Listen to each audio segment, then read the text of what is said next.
Ramaswamy. On the comment section, we debunk, explain, review, and answer questions about comments left by people on your favorite social channels. Are these comments true? Should they have influence on what you believe? Well, we talk to the experts to get you the answers that you need. Welcome to the comment section.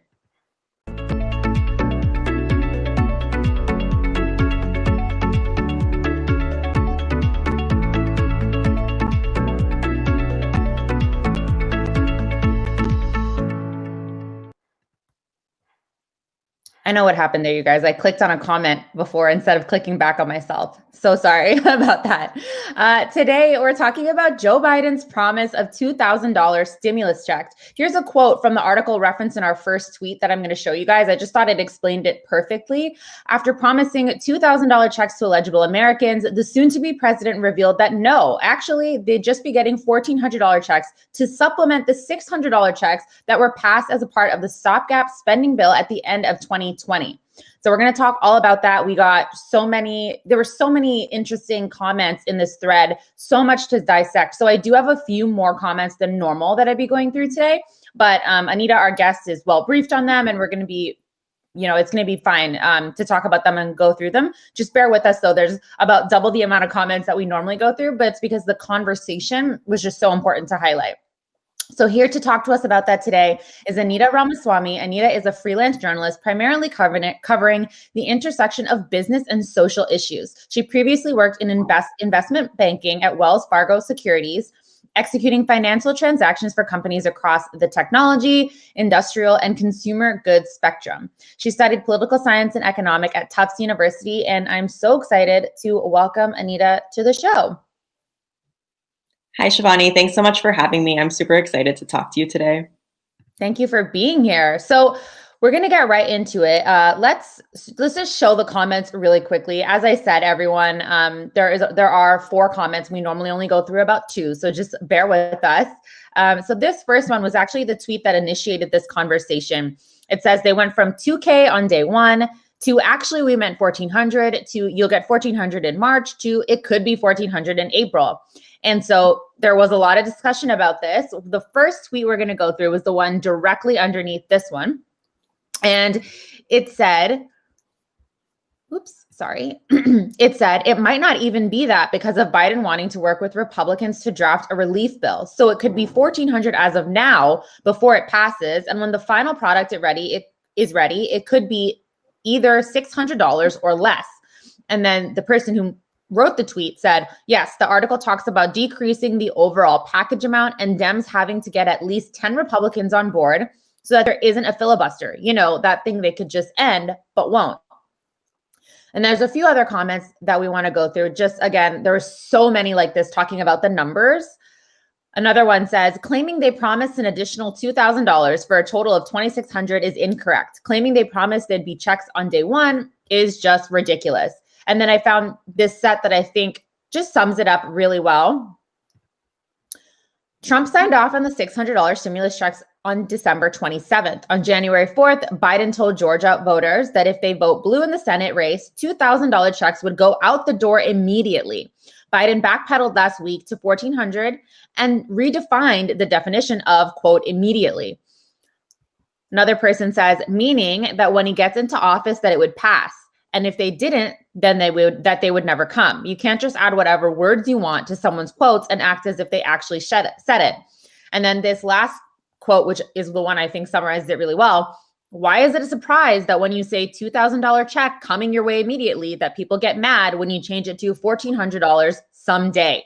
So there's quite a bit to talk about here. Anita, as we just went through this, we can see that they're clearly on 2 different sides. So on one side, we have people saying, didn't you promise 2K on day 1? Now it's 1,400 in April. Like, what's happening? And on the other hand, there are comments trying to justify the 1,400 because people already received 600 and that Biden can't do anything without getting it passed anyways. So I'm going to pop that other comment back underneath us, the first one and the second one that replies to it. What are your thoughts on that? Is it fair of Biden to backpedal already? I mean, he's 3 days into it right now. And is he backpedaling? And do you think it's going to end up being less because of Republicans? Yeah, so there's a couple of different parts to that question. And I would say that overall, like Biden has given some really mixed signals on this. And he got himself in a little bit of trouble at that Jan 4th rally in Georgia that one of the comments had mentioned when he was campaigning for John Ossoff and Raphael Warnock, where I'll read you the quote later, but he actually did indicate that it would be the full 2000. And I personally believe that he said directly that, the checks would be coming out the door immediately. Mm-hmm. But before I get into what Biden said, I think it's really important to know and to remember that actually all four candidates who are running in the Georgia Senate runoff supported the $2,000 checks, including the two Republicans. And I think it's also important to keep in mind that, just aside from Biden himself, the Democratic Party has been sending the message of $2,000 checks for quite a while now. Like Chuck Schumer, the Democratic Senate Majority Leader, he actually flagged those checks specifically as a priority item for the party. He said, I have the quote here, "One of the first things that I want to do when our new senators are seated is deliver the $2,000 checks to American families." Mm-hmm. So I would say, like, regardless of Biden's exact wording, which has varied at different times, the Democratic Party has expressed a commitment to the $2,000 stimulus checks being sent ASAP to Americans. Mm-hmm. But I guess kind of moving to the rest of your question and where some of this confusion has come from surrounding the stimulus checks and the amount, the issue here is that the stimulus check measure has really been spoken of as united with the overall $1.9 trillion stimulus plan that Biden wants to pass. And that plan also includes other measures that are not as popular. So, like I said, there were a couple of Republicans supporting the stimulus checks themselves for $2,000, and that is actually likely to have bipartisan support. But the bill also includes some things like state level aid from the federal government, as well as a measure proposing to raise the federal minimum wage to $15 an hour, which even some moderate Democrats oppose. So now, in order to get the checks out faster, Democrats are saying, like, okay, let's separate these two. And in order to pass the stimulus check itself faster, they're going to bundle that with this additional funding for vaccines. So even though that isn't like a totally sure shot, that's a lot more likely to pass the Senate. And that's something that the Democrats can probably more easily fight for. Part of that, I know that the first comment had also mentioned filibusters. So give a little context on that. Basically, there are two ways that the Democrats could pass this measure with the stimulus checks and the additional funding for vaccines. Either they could do it the regular way, where they would need 60 votes in the conventional Senate process, or they could use a special process called budget reconciliation. And that's basically what happens when you need to make quick decisions about the budget kind of on the fly. Republicans have used that to pass like tax cuts for the wealthy and other measures before. So it's pretty commonly used. It's not like something that only the Democrats do. For that, all 50 Democrats would actually need to agree and basically fall into line to reconcile the budget, but it wouldn't be that difficult considering that they have a Senate majority. So that there's a lot there. And this is why this was so complicated. I actually saw another thread I was considering us talking about instead that was just about the filibuster. So there's so many moving parts to this. And I think it gets complicated as well when you know that the average voter maybe doesn't even know what a filibuster is or how the process works. So there's a lot of moving parts here. That's why it's so important to talk about. So let's look at the second comment. Is it incorrect to claim that they promised an additional $2,000? Because isn't that exactly what he did? And I was under the impression that he claimed in Georgia, and there's it's in quotes that he said the checks would be sent out immediately. So is a total of $2,600 ridiculous? Yeah. So the actual quote from Biden, which I have here, and I'll present it to everyone watching, without my own comment at first. I'm reading this directly from a CNBC News article. He said, "If you send John and the Reverend Warnock to Washington, those $2,000 checks will go out the door, restoring hope and decency for so many people who are struggling right now." But I think the source of the confusion is that separately, also once or twice, he's referred to the $600 as a down payment, right? So that's kind of where people are not sure exactly what amount he promised, but he did quote, and he said it publicly when campaigning, that they would be $2,000 checks and they would be going out immediately. Yeah, that's very, very confusing. Yeah, exactly. And I think like people are confused on the timing as well, because when he says immediately, like, what does that mean, right? The checks will probably take at least another month. And I guess, one could argue that this is as immediate as the Senate can possibly pass a bill, just given that, Biden administration has the bill teed up and ready to go. But I do think that, like you said before, the average person, the average American watching Biden speak, I mean, they're going to take his word literally, as they should. He's the president. Mm-hmm. And even I myself had to do a lot of research to actually reconcile the different messages that he was giving on different events on this topic. And, I looked at different speeches he gave, different things he said at different times. And I would say, like, I spent a lot more time paying attention to those details than the average American even has time to do right now, like, just given all the hardships people are facing. Yeah, it's very much difficult to follow. And I think that, I don't know, I think that it's exactly what you said. It's so difficult for people to stay on top of things. Things are changing so quickly. And as much as I think a lot of people do feel a relief that, perhaps there won't be as many lies or conspiracy theories. I mean, even watching the press conference, I was like, oh, this is interesting to see. Yeah. A regular press conference where we didn't have to maybe fact check every single thing. However, that doesn't mean that it doesn't come with its other complications. And the fact that, like you said, he's been referring to things in so many different ways and it's not clear at all, which, as you said, it should be. He's the president. People are going to take what he's saying literally. It's just not been clear. And so I think that was also a real worry in the beginning for a lot of people as well with the Biden presidency. And so do you think that the two, if it did end up being $2,600, is that ridiculous in your opinion, as this tweet is suggesting? Yeah, so I do want to start by being, very clear here that I do think the $1,400 checks are definitely a good thing. But that being said, even $2,600 in total for the second round of stimulus doesn't make a lot of sense to me, just given the deep economic hardship that many families have faced in this crisis. I mean, especially, this is one of the only crises where recession-wise, it actually hit lower income people a lot harder than it hit higher income people. Mm-hmm. And so there's a huge segment of the population that's really hurting right now. So, I've thought about a couple of different alternatives for this. I think that maybe it would make sense to direct a much larger share of the aid to lower income people or even those who lost their jobs during the pandemic, maybe paying it out as unemployment, because honestly, $2,600 in total isn't really going to make a huge difference for those people who are really suffering. Like, I don't know, that's like a month's rent in certain places. Expensive month's rent, but you know what I'm saying. And like, that being said, I actually read something recently that said 10% of world military spending could permanently eradicate extreme global poverty. So when you think about the US as basically the largest military spender in the world, and we spend money on all kinds of things, right? Like, I personally believe the US can actually afford to put more money into direct cash payments for the entire population if it wants. So I'm not saying that just redirecting the money to people who lost their jobs is like the only idea. I think we can actually afford to do a lot more to help Americans. And something that I think would, go to this point is like, even we would have the cash to fund something like a universal basic income, but that's not something that the US government has deemed as a priority. Right. Yep. And then let's talk about the last comment here, the one that we found that kind of seems to sort of present many sides, but the last comment I think takes the cake. In a way, I think that this makes a lot of sense. Did they seem to change things around? And if people do get $1,400 or left, do people have the right to be upset?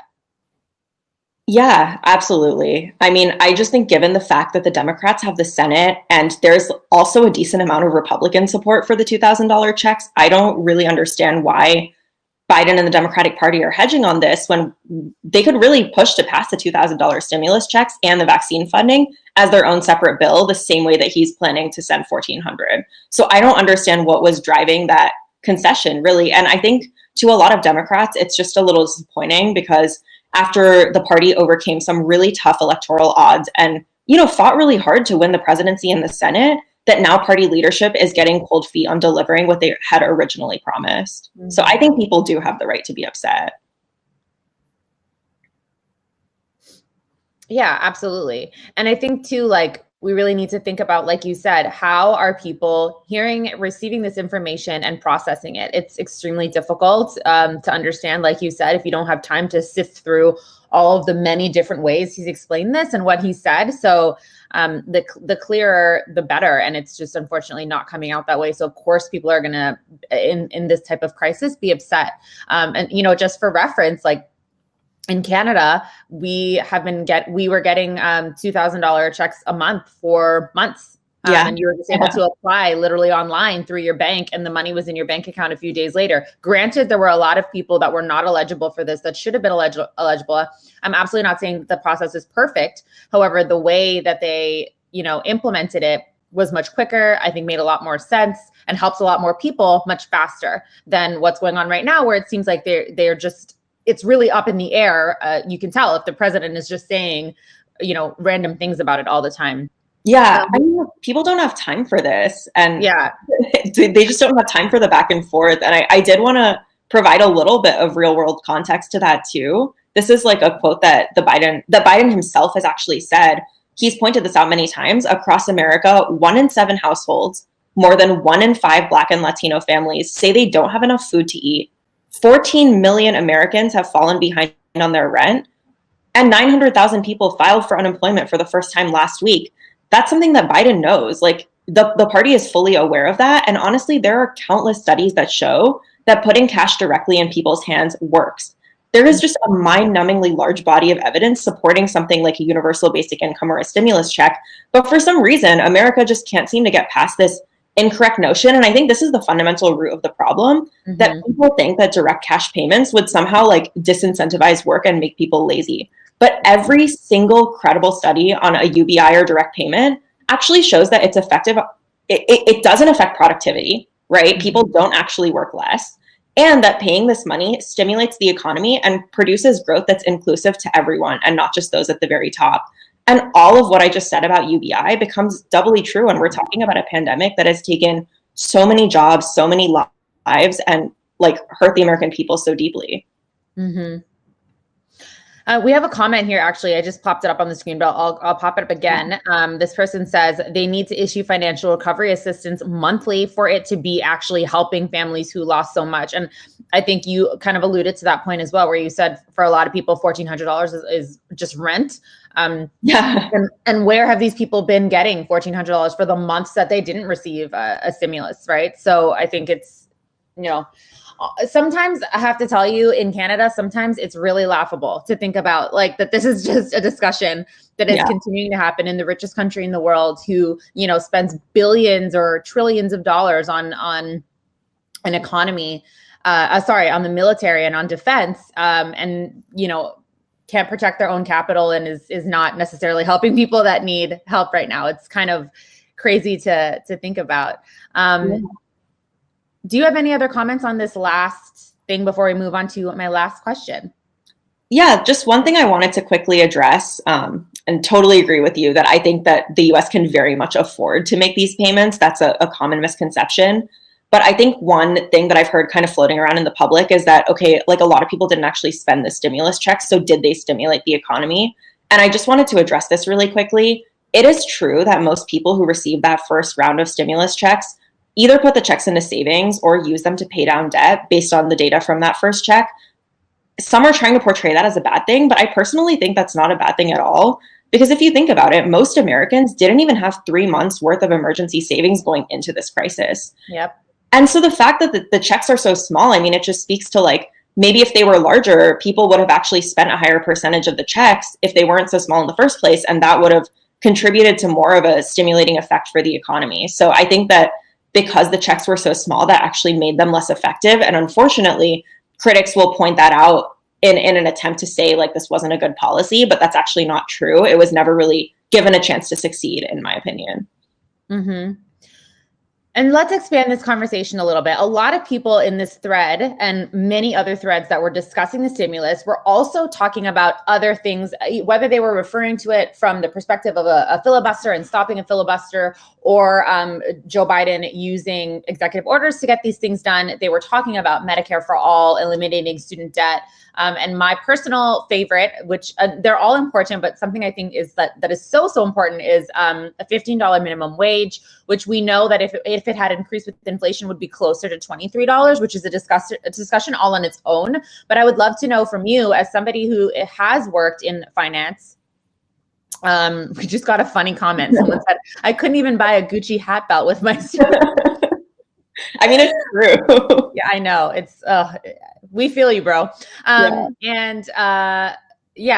I really just want to know, as we know that it would, if it were to increase with inflation, it would have increased much more, but we're still having this discussion about a $15 minimum wage. So as somebody who has worked in finance, I would love to know what your thoughts are on the $15 wage discussion. Yeah, absolutely. I think there's a lot of misconceptions surrounding this as well, where people basically have bought the theory that somehow increasing the minimum wage would cause huge job loss. And I don't think that's true. When you look at the data from Seattle and other places that actually have raised the minimum wage to $15, which at this point is a lot of US states, and any academic, credible study on the topic has basically shown that raising the minimum wage to $15 has a really marginal impact on job loss. And, Biden has kind of come out and said a couple of times that he doesn't think anyone working 40 hours a week deserves to make less than $15 an hour. I actually want to take that one step further and emphasize that I personally don't think anyone deserves to make less than $15 an hour. Because when you're talking about the minimum wage for those who work 40 hours a week, there are so many people that you're excluding. What about those with chronic illnesses or disabilities that prevent them from achieving that 40 hours a week? I mean, look, I was reading this book, super interesting. And basically what it was saying was until, kind of the late 70s, early 80s, most economists actually thought that the number of hours that we as Americans would work would go down over time, right? But yet we're super overworked, undercompensated. I mean, it's just wild. And the whole point of all this technological innovation of having machines to do things for us was so that we could free up a little more of our free time and be able to do that to enrich ourselves and contribute to society in other ways. And so I think it's ridiculous that while we've had this amazing amount of technological innovation, the gains from that have gone to literally just a tiny percentage of people. So I do want to, take it one step further from that everyone working 40 hours a week deserves $15 an hour to broaden it and say, I think everyone deserves to have their basic needs met and the US government can afford to do it. Well, and it's called a minimum wage for a reason. It's supposed to be the minimum that you need to survive. And we know, looking at very basic economics, that what it is right now is not at all survivable for anyone to have a decent place to live, be able to pay bills, be able to afford food on a weekly, monthly basis, however the calculations were done. We know that. So again, like you said before, it's kind of ridiculous that we're still having this conversation. And I saw a lot of commentary on Twitter about the fact that they were like, guys, we're really discussing $15 minimum wage when we know that it should be more than that, to really have for people to really have a real chance at succeeding. I mean, it's kind of crazy to think about. We have a comment here. Actually, I would love to see what your thoughts are on it. Someone says, oh, sorry, I just clicked on the wrong one. I'm sorry. Would it increase inflation? So I think the idea here is that minimum wage already has not kept pace with inflation till now. So we are already in a situation where we need to correct for all of the growth in prices that has happened for many, many years. And that's why the minimum wage isn't as powerful as it used to be, right? If it had kept pace with inflation, then maybe it would actually cover people's basic needs. I personally think that, on this same point, a lot of people just think that increasing the minimum wage would be bad because of job losses, but actually there's been a lot of evidence to show that increasing the minimum wage would create economic growth and opportunity. Yeah, I saw another comment here that I think is super relevant and kind of addresses this. We haven't had any growth in wages since 2000, but prices have gone up significantly. It's kind of ridiculous. I fully agree. I mean, it's just it's not fair because what it's intended to do has not been fulfilled. Yeah, Absolutely. Well, this was such a great conversation. I'm so glad that I got to have you on. If you don't know anyone watching, you wouldn't know because I didn't say it. Anita actually wrote a really great piece for Brown Girl magazine about how different South Asians were planning on using their stimulus check. And that's actually how I found her. We've never met in person, but I just thought that was such a great article. And I knew that she had done her research and she writes about this, so she knows about it. And so I thought she'd be the perfect person to comment on it, and she was. So I want to thank you so much for helping me dissect these comments today. I'm just going to pop Anita's Twitter up on the screen so anyone can go ahead and follow her if you want to see more of her work, what she's writing about. And oops, sorry, did I pop it up? Yeah. And give her a follow. Thank you so much, Anita. I really appreciate it. Yeah, thanks so much, Shivani. It was great talking to you today. You too. Don't forget, everyone, that you can always send me any comments that you would like us to discuss on the show by DMing me on any platform. The comment section will be live every Saturday right here on Haps TV. I know we've been changing the time around a little bit, but I'll let you know the time as usual on a post notification on Haps. So thank you so much for joining me for